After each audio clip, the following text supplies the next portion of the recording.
News 24 Shivneri, निर्भीड सत्याचा बुलंद आवाज। विधानसभा निवडणूक 2024च्या अनुषंगाने आळेफाटा पोलीस स्टेशनकडून आळेफाटा पोलीस स्टेशनच्या हद्दीत सर्वकडे नाकाबंदी करण्यात आली असून त्यावर ATS पथकाची नाकाबंदी नेमण्यात आली आहे। या अनुषंगाने दिनांक 29 रोजी पहाटे 3:30 वाजण्याच्या सुमारास ट्रक क्रमांक MS14 GU 8088 हा नाकाबंदी पॉइंटवर आला असता पोलिसांना सदर ट्रकची चौकशी केली असता सुरुवातीला ड्रायव्हरने उडावडीची उत्तरे दिली।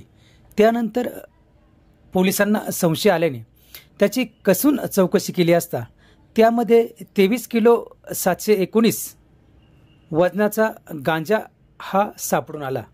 पोलिसांनी ट्रक ड्रायव्हर सुदर्शन गोविंद डोंगरे राहणार काळवाडी तालुका जुन्नर जिल्हा पुणे, देवसुंदर अमलेश मेथी राहणार वेस्ट बंगाल यांना ताब्यात घेतले असून त्यांच्याकडे चौकशी केली असता त्यांनी ओडिसा येथून गांजा आणल्याची कबुली दिली।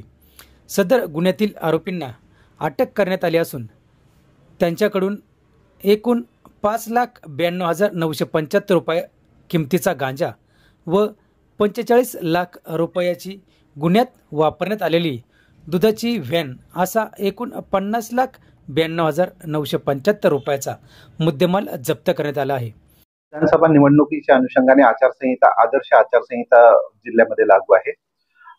त्या अनुषंगाने जिल्ह्याच्या बॉर्डरवर आपल्या आळेफाटा पोलीस स्टेशनमध्ये बोटाखिंड येथे SST पॉइंट नाकाबंदी पॉइंट नेमण्यात आलेला आहे। तिथे महसूल विभाग आणि पोलीस विभागाचे कर्मचारी 24 तास कार्यरत आहेत।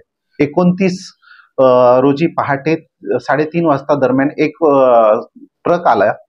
चेकिंग करत असताना आमचे कर्मचारी नागरे यांना सदर ट्रकच्या केबिन मधनं दरवाजा उघडल्यानंतर उग्र वास आला, म्हणून त्यांनी तो ट्रक बाजूला घेऊन त्याची सविस्तर चेक केलं असता त्याच्यात काही संशयास्पद पाकिट पॅक असल्याचे दिसले। त्यांनी सदर ट्रक व त्यावरील चालक व क्लीनर या दोघांनाही पोलीस स्टेशन येथे आणले आणि त्यानंतर आम्ही त्या पाकिट वगैरे सगळे खात्री केली असता त्याच्यामध्ये 20.719 किलोग्रॅम साधारणतः 24 किलो गांजा मिळून आलेला आहे। त्या संदर्भात गुन्हा दाखल केलेला आहे। सदर कारवाईमध्ये पोलीस उपनिरीक्षक विनोद धुर्वे आणि शैलेश वाघमारे यांनी महत्वाची भूमिका बजावलेली आहे।